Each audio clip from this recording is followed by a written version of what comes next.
Buenos dias, my name is Carmen, you can call me Carmencita, and I love cookbooks, so you're in a cookbook review channel, and I bring every week a different cookbook I'm obsessed with.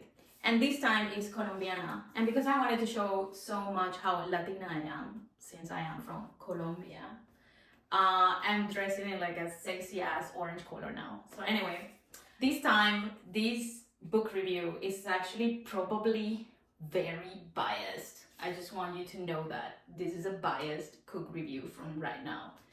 Because I'm so attached to my land of Colombia, but also to this book and everything that has to do with it.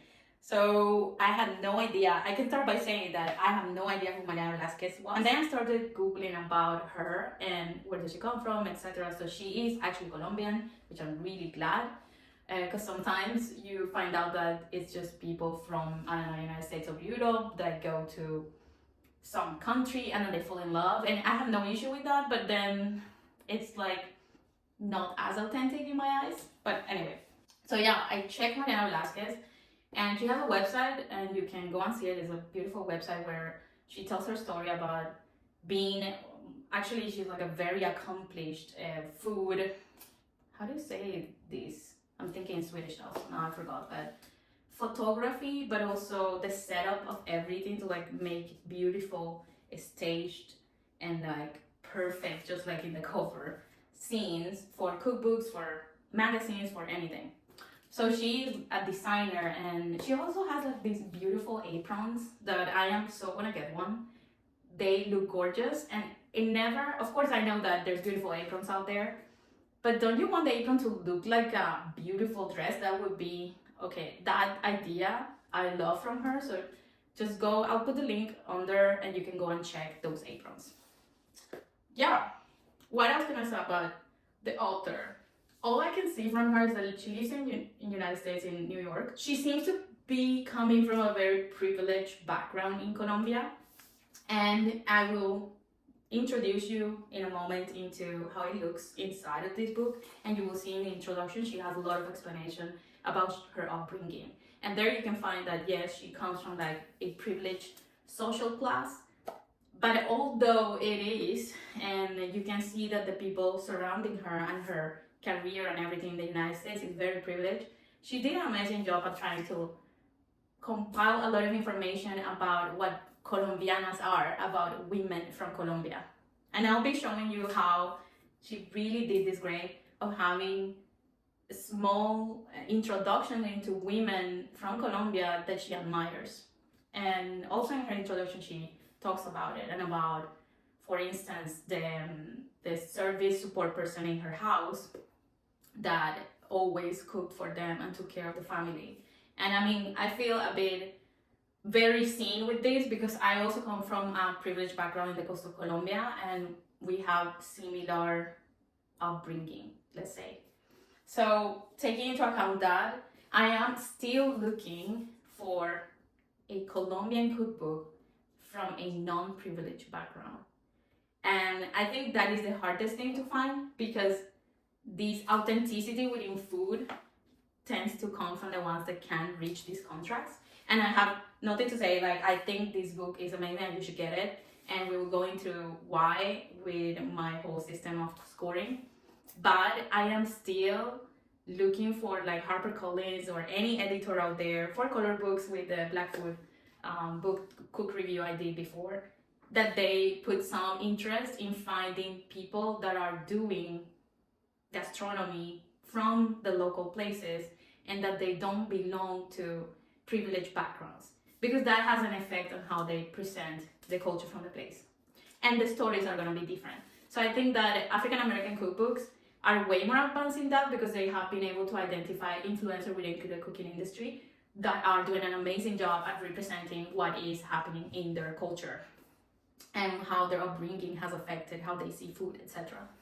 So anyway, nevertheless, I think Mariana Velasquez, if you ever see these, wow, it's so good. And I love the cover of this book. As soon as I saw it, I thought there's nothing more Colombian than this in some sense, because I mean the plátanos, and you know how crazy I am about plátanos and patacones and everything. These, I mean the setup, the colors, like I love this burnt orange And also the flowers, like for me, home is just bright colors and flowers from the tropics. And these claveles, I mean, these flowers, this is just like screams home to me. So yeah, I think that I love like how it's called a rediscovery of recipes and rituals from the soul of Colombia. And that is very accurate what she has done here. So let's, have a deep dive into how it looks inside, and you will see how special it is, because this is not just recipes, it's more than recipes. She loves doing, she talks about it, that she and her husband, they love doing events at home in which they invite friends, which I love too, and probably you do too. And this is great because she sets menus and she sets even like playlist of music for it, which I think is so cool, because then you don't have to think about anything. You can just make the entire menu and you can set up the mood, and you can even, she has drinks also, so it's like brilliant. So yeah, let's have a look inside. There's no light outside of my window because it's like -17. And again, I live in Sweden. I'm gonna do this. So let's go and see inside how it looks. So here it is, the cover. I love this first picture. It's everything. I love her touch of the belt here shining. I have no idea if this is like a super designer touch or something, or she really thought about it. But having the bananas and this and the drink and the flowers and all these shades, I mean, truly beautiful. And I have to say, this is the most Colombian phrase for calling your loved one, I swear, because like I just love it. And this is how my mom used to call me when I was a kid. Mi corazón de melocotón. So she gave this book dedication to Diego, a Diego, mi corazón de melocotón, which is the most Colombian thing I can hear. And I love claveles. These, I'm not sure how they are called in English, but these flowers are very Colombian to me. I don't know why. So as you can see, this is the table of contents. It starts with Bogotá, to Big Sur, La Cocina, Colombian culture, cuisine, and pantry. En la mañana, in the morning, a la mesa, the main table. El algo, afternoon, by some bits and bites. Colombianish, which I think is brilliant, because like there's so many things that we think are Colombian, but it's like just a twist into something else. Ode al postre, ode to dessert. And then author's note and all. And I think this picture, I'm not sure where she got this. It was said in some, I think she explained it in the book, but actually I read an article, someone interviewing her, in which she explained that this project of doing this book was a little bit before Corona, and she was planning during the Corona time to do a trip, but then Corona came and she couldn't. So she was stuck trying to understand how could she, instead of taking pictures in a trip to Colombia, being able to show Colombian culture in the book. And I guess this is one of the results, using old historic pictures of Colombian women. From Bogotá to Big Sur. Her story, and I would say you have to read all of this, especially if you're from Colombia. Please go ahead and read all that she explained. I particularly like the most, this one is great, but the one that I like the most, and who doesn't like patilla? I mean, patilla is how we call it in Cartagena, but this is a watermelon, patilla.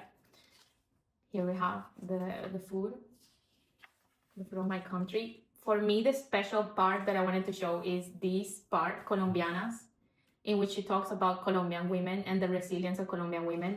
And not only that, I'll be like reading on Instagram when I start with my Instagram account now, to push some well-deserved, beautiful parts of these cookbooks. I want to talk about this part in which she talks about her privilege and be able to have in Colombian, the middle class and upper class in Colombia tends to have people that support in the house. So, la empleada de servicio. And she talks about it here in a very, very nice and beautiful way about what that meant to her. And she explains this well here when she moved out of the country into the United States. she could see how that had a big impact in her, and also I guess all these reflections about what kind of culture do we have in the country that this is okay, and for women from underprivileged backgrounds to give basically their lives to be able to raise the kids of the, let's say, upper class. So there's a big discussion in that, and I think it is still exists in Colombia. If I go back home, my friends from school, they all have support at home with like people that clean and people that cook, etc., and take care of their kids or their dogs. And I think that this is such a big discussion about how maybe we need to change. Not maybe, we need to change this. And I think that she did a great job of mentioning that in the book. And then I love this because so many times people assume, okay, Colombia must kind of look the same or something. But no, it's so diverse. And if you see this map, she just wanted to show like where some of the native communities come from, but also animals and like random ingredients that you have never heard of. So I really, really like this map with all of these small, you know, what is a person. Like for instance, she placed a palenquera here, which is a woman from Palenque. One is the first independent town of the Americas, and Palenque still exists today. And the women that you see in Cartagena take pictures with the tourists, and they're always wearing all these beautiful, colorful, and like they sell fruits.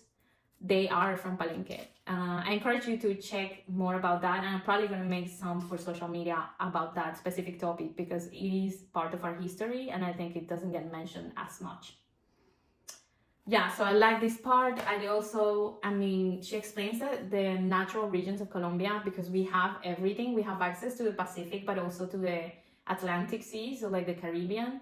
And we also used to have Panama. Panama was part of Colombia. And in fact, Colombia at a certain point was called the Gran Colombia, the Great Colombia. And it had together both Ecuador, Venezuela, and Colombia, along with Panama. All of that was La Gran Colombia.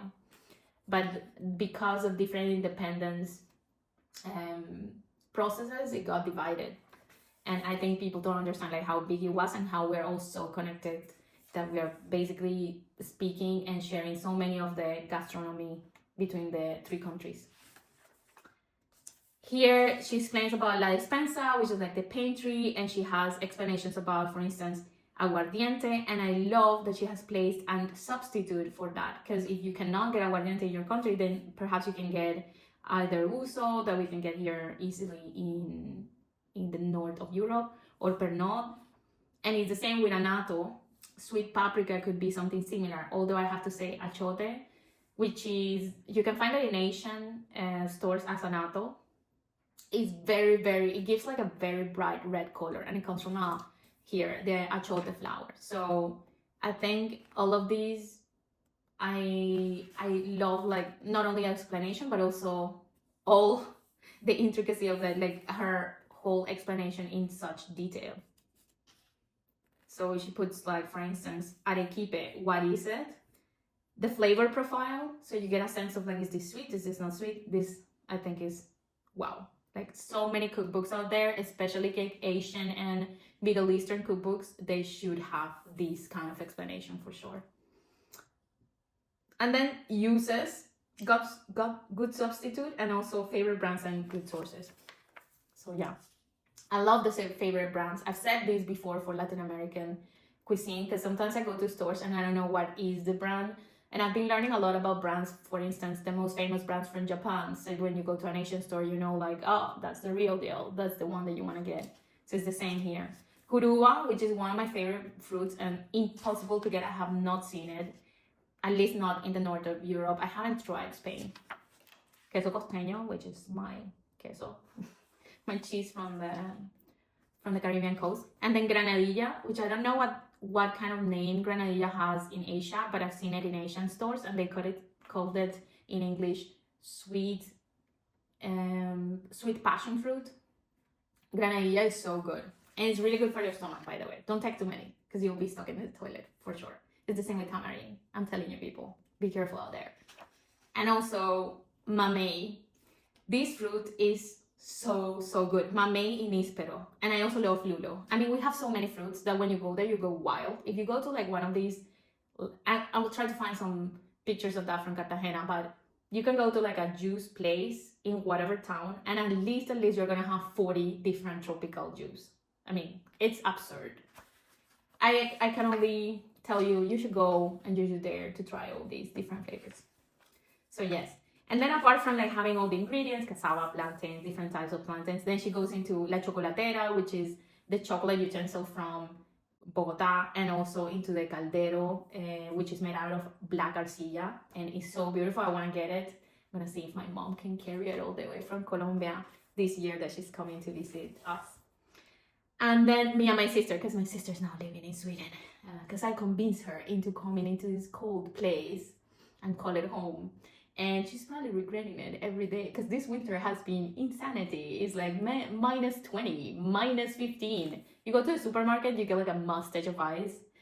I do not recommend anyone from the Caribbean to move here, because like the depression is on another level. And I know that I look like normal right now, but I assure you, I have days that I'm like, what am I doing? And you just go crazy.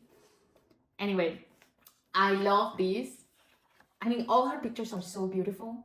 And everything you see here, I have to say that she is a master at setting up all this. And I mean, I can see that she's a designer of like these staging all this photography, because everything is carefully placed, the light is beautiful, and also the ingredients she uses and all, like packaging with leaves. For instance, I never thought about it. Of course, I see packaging with leaves all the time.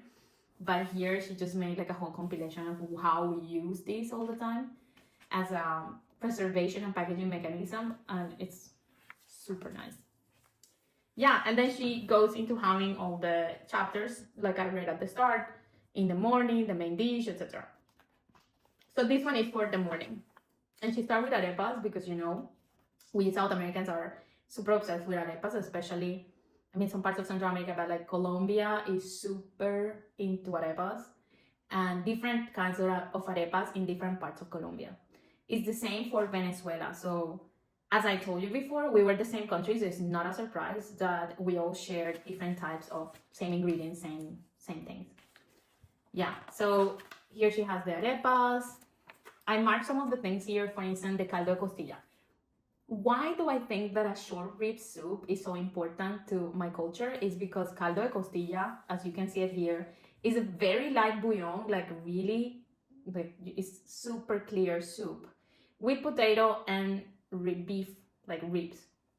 And I think that this is so big because we use it for everything when you're sick, but also most importantly, growing up and like going to college in Bogota, you would get caldo de costilla there. And also in Villavicencio, there was a famous like bar in which at 3 a.m. you would get out of the bar and they would give you a glass with soup as like a goodbye from the bar.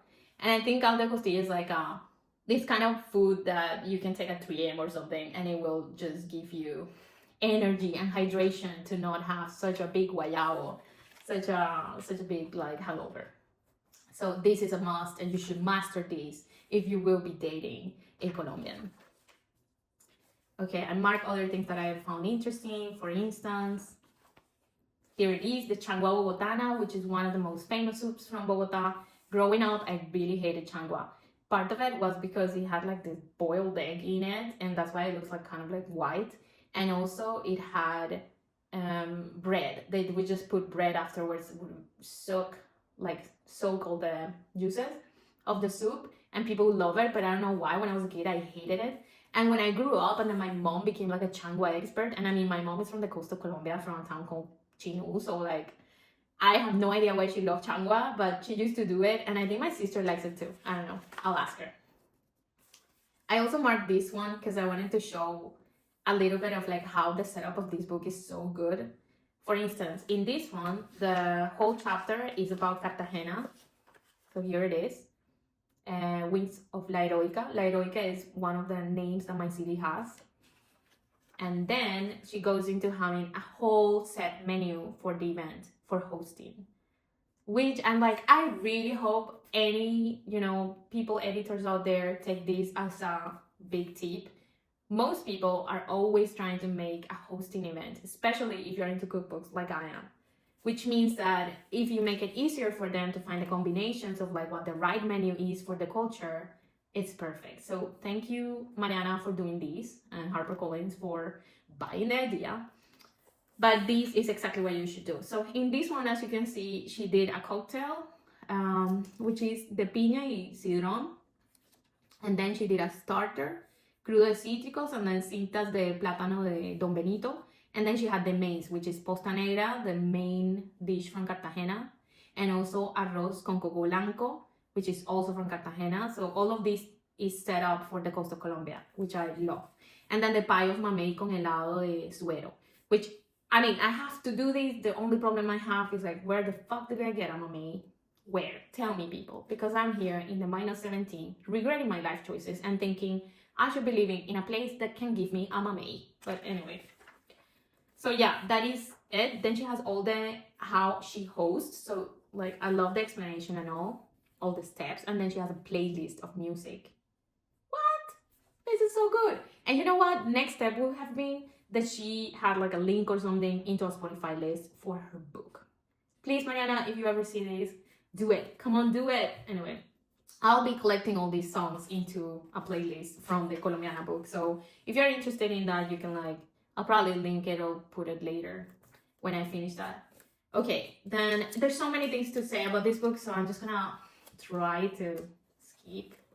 Here, I love this one. I mean, here you can see her like placing the table, and this is such a typical from the coast of Colombia, that you have like a layer of like linen white, and then you put one of these, kind of like la abuelita made it by hand and stuff, or it comes from Spain. This is typical. It's encaje español hecho a mano. So this scene to me is like, she knows her shit. Anyway, from Beirut to Sincelejo, I love the entire inclusion of the Middle East into the coast of Colombia and our culture in the coast of Colombia, because as you may know, Shakira comes from Barranquilla, which is the city just right next to my city, Cartagena. And we have a lot of immigrants from different times, in the 40s, for instance, that migrated from the Middle East to Colombia because of different circumstances. And some of them ended up in La Guajira, and some of them ended up in places like Sincelejo, or which is a little bit, is in the coast of Colombia, Atlantic, in the Caribbean, but like in inland. Or they ended up in Barranquilla, and you will feel the influence 100%. I mean, for us, to eat shawarma is normal. It's as normal as to eating an arepa or eating an empanada. It's like, hey, do you want an arepa, empanada, or a shawarma from Manga? If you ever go to Cartagena, I'm not even sure if Manga still has the shawarmas, because I haven't been there in many years, like 3. But yeah, go to the shawarmas from Manga. I bet there's more shawarmas now everywhere. But when I was a teenager, that was like the place to go, with like a lot of garlic sauce. Oh, so good. You're just like, I just think about it and I'm like, I get so annoyed that I don't have that here. Okay, and then the same. She sets up the menu, everything, playlist. So I love that. I love the setup of all her photography, that she shows exactly how she serves things. And I don't know, she probably is as obsessed as I am with like what kind of dishes go with what kind of food. And if I had like a bigger freaking kitchen, I would do more. I would have way more utensils. Here's another picture I love. It's so good. And then I wanted to show, okay, I have so many things to say. This perro caliente con todo is a hot dog from Bogota. And as you can see, they put huevo de codorniz, like these tiny eggs, boiled on the perro caliente. I was always traumatized with this, and they would call it the perro caliente especial in Bogota. And I was like, no, because I study in Bogota. And then she makes this small like ode to and then presenting women from Colombia that have been doing incredible work around the world, or they're in Colombia, and I love that because she's highlighting Colombianas out there. So this is a must. You also should have a look and see who she mentions. And then I just wanted to show this because it has the helado de Milo, and again, just like I saw in the Black Food book, we're all connected by Milo around the world. I mean, if you go to Thailand, they would like consume Milo, and it's the same in South America. And I think that developing countries are connected by Milo, and Milo is like a thing. And I'm definitely gonna do this recipe with my recently bought ice cream machine. And finally, I love this dedication or portrayal of Aura Salcedo, because then you can see that Mariana has been thinking a lot about what kind of people she includes as a highlight of Colombianas. And Aura is a woman that worked with cooking and cooking in different houses for privileged people in Colombia. And then she, of course, knows so much about Colombian food. She has been growing and growing her expertise, and now she works in the United States and doing other kind of like work there. So I love that. Anyway, I hope this was not super crazy extensive. Okay, so I'm back with the scoring. For this book, in terms of clarity of instructions, I think this is a 3.5. And why do I say that? Because I think for the average cook out there that maybe doesn't know how things look, they might want to have like more instructions or like step by step. I think most of the recipes are on a easy to medium level, so like don't panic, you can do this. But yes, in general, I think that there could be like more images that are step by step, or at least I would like to. Yes.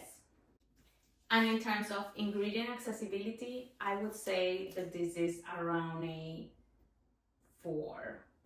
And I mean, have in mind that, take into consideration that it's hard to get any of these ingredients in the north of Europe for sure, but I would say that she combines very well things that you can find in any grocery store in any part of the United States or anywhere. I think that it wouldn't be so difficult. There are some mentions of things that are specific, but what I like the most about this book is that at the beginning, in the chart I showed you before, she has also alternatives. So you can just use one of those alternatives, and I think that's what made it into a 4.